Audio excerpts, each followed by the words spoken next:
Lal Qila, lotus temple আর ছিল Humayun tomb. Hello everyone, কিছুদিন আগে দিল্লিতে একটা অফিসিয়াল কাজের জন্য আমরা সকলে গিয়েছিলাম এবং আমরা একদিন ঘোরার সময় পেয়েছিলাম এবং কী কী দেখেছিলাম সমস্তটাই দেখাবো এই ভিডিওতে। অতএব ভিডিওটা সম্পূর্ণ দেখো।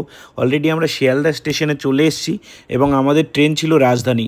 দেখো, রাজধানী এক্সপ্রেসের এই ট্রেনটা করে আমরা গিয়েছিলাম দিল্লির উদ্দেশ্যে। অলরেডি দিল্লিতে পৌঁছে গেছি এবং সেই সময় প্রচণ্ড বৃষ্টি হচ্ছিল দিল্লিতে। সেই দিন রেস্ট করে এবং পরের দিন নিজেদের কাজগুলো সেরে একদিন বেরিয়ে পড়েছিলাম আমরা লালকেল্লা দেখার উদ্দেশ্যে। এবং সেখানে গিয়ে দেখতে পাচ্ছি প্রচণ্ড ভিড়, আপনারা সকলেই দেখতে পাচ্ছেন। এবং সেখানে গিয়ে আমরা ওয়েট করলাম এবং আমরা টিকিট কেটে নিলাম। টিকিট কাটার পরে আমরা লালকেল্লার ভেতরে প্রবেশ করলাম এবং জায়গাটা এত সুন্দর ছিল, সবাই প্রথমে ফটো ক্লিক করে নিচ্ছিল এবং মেঘলা মেঘলা করেছিল। দেখো জায়গাটা কতটাই সুন্দর। এর আগেও আমরা অনেকবার দিল্লিতে এসেছি, কিন্তু কখনো সময় হয়ে ওঠেনি এই জায়গাটা ভ্রমণ করার। তাই ভাবলাম সময় যখন আছে চলো একবার ঘুরে আসি, তোমাদেরও দেখানো হবে যে জায়গাটা কেমন সুন্দর। আমরা ভেতরে চলে গেলাম লালকেল্লার কাছে এবং অলরেডি প্রচণ্ড বৃষ্টি হয়ে গেছে এবং বৃষ্টি হচ্ছিল সেই সময়, তাও আমরা সেখানে গিয়ে ছবি তুললাম এবং লালকেল্লাটা দেখালাম তোমাদের।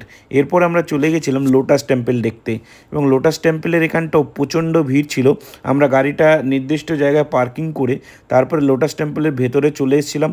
এখানে দাঁড়িয়ে আমরা খুব সুন্দর সুন্দর কয়েকটা ফটোশ্যুটও করেছিলাম এবং ফটো তোলার পরে আমরা লোটাস টেম্পলের ভেতরে যাই এবং ভেতরে গিয়ে দেখি প্রচণ্ড ভিড় ছিল। জাস্ট আমরা বাইরে থেকে দেখে চলে আসি, কারণ এটার যদি ভেতরটায় আমরা প্রবেশ করতাম আমাদের অনেকটা টাইম লেগে যেত। ভেতরটা কতটা বড় লাইন পড়েছিল। লোটাস টেম্পল দেখতে না পারার দুঃখে আমরা চলে এলাম হুমায়ুন টোম্ব দেখতে। ভেবেছিলাম এই জায়গাটাও হয়তো ফাঁকা হবে, কারণ রাস্তায় আসার সময় প্রচণ্ড পরিমাণ বৃষ্টি হয়েছিল। দেখুন এখানেও প্রচণ্ড বৃষ্টি হয়েছে। সেই ভেবে আমরা এই জায়গাটায় আসি এবং এসে দেখি এই জায়গাটাও বৃষ্টির মধ্যে এতটা পরিমাণ ভিড় আছে। তারপরে আমরা চলে গেলাম আস্তে আস্তে হুমায়ুন টোম্বের ভেতরে। এই জায়গাটা দেখুন কি অপূর্ব সুন্দর। এই যে দেওয়ালটা দেখতে পাচ্ছেন না, এটা হলো বাইরের দিকটা এবং ভেতরের দিকটা চলুন আপনাদের দেখাবো। তার আগে এখানে ম্যানুয়াল কিছু আছে, হুমায়ুন টোম্বের আশেপাশে কোথায় কি আছে সমস্তটাই এখানে ডিটেলসে বলা আছে। এবং তারপরে ভেতরটায় দেখুন এই সব জিনিসগুলো ছিল, মাটির জিনিসগুলো সেই সময় যা ব্যবহৃত হতো। এবং তারপরে আমরা চলে এলাম ভেতরটায়, হুমায়ুন টোম্বের ভেতরটায় এবং দেখুন কি অপূর্ব সুন্দর। বাইরেটা ঠিক এরকমভাবে প্রাচীর দিয়ে পুরোটা ঘেরা ছিল এবং জায়গাটা এত অপূর্ব সুন্দর ছিল। সামনে একটা ফাউন্টেন ছিল, সেখানে দাঁড়িয়ে আমরা কিছু ছবি তুলে নিই। এরপর আমরা হুমায়ুন টোম্বের ভেতরটায় যেটা ওপর জায়গাটা আছে সেই জায়গাটায় পৌঁছে যাই এবং ফাউন্টেনটা আপনারা নিশ্চয়ই দেখতে পাচ্ছেন, ওখানে দূরে দেখা যাচ্ছে। এবং দেখুন ওপর থেকে যে ভিউটা, বার্ড আই ভিউ যাকে বলে এক কথায়, সেই ভিউটা দেখুন। আমি এই জায়গাটা দেখে আমার হেব্বি লেগেছিল, মুগ্ধ হয়ে গেছিলাম, কারণ এটা তাজমহলের অনুরূপে বানানো হয়েছে। এটা আগে বানানো হয়েছিল, পরবর্তী সময় তাজমহলটা বানানো হয়েছে এবং এটার সাইজ আর ওটা তাজমহলের সাইজ অনেকটা একই। এ বাবা, ভেতরটায় গিয়ে একটা অপূর্ব জিনিস দেখতে পেলাম যে হুমায়ুন টোম্বটা আছে না, তার কোথায় কি আছে পুরো নকশাটা এখানে এই বক্সের মধ্যে ছিল। এরপর এখান থেকে বেরিয়ে হুমায়ুন টোম্বের যে পেছনের দিকটা ছিল সেই জায়গাটায় পৌঁছে গেলাম এবং এই জায়গাটা এতটাই বড় ছিল এবং এখানকার পেছনের ভিউটা এতটাই সুন্দর ছিল।